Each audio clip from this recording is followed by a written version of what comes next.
সকলে চুপ করিয়া আছেন। গিরিশ খাইতে খাইতে কথা আরম্ভ করিলেন।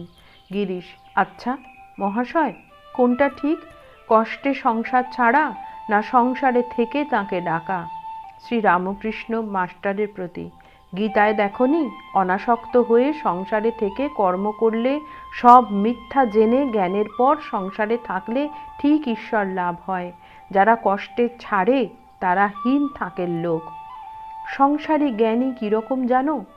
যেমন সার্সির ঘরে কেউ আছে, ভিতর বার দুই দেখতে পায়।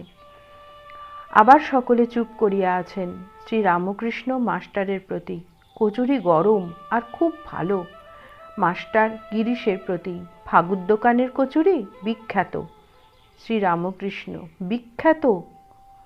গিরিশ খাইতে খাইতে সহাস্যে: বেশ কচুরি। শ্রীরামকৃষ্ণ: লুচি থাক, কচুরি খাও। মাস্টারকে: কচুরি কিন্তু রজগুণের। গিরিশ খাইতে খাইতে আবার কথা তুলিলেন। জয় ঠাকুর।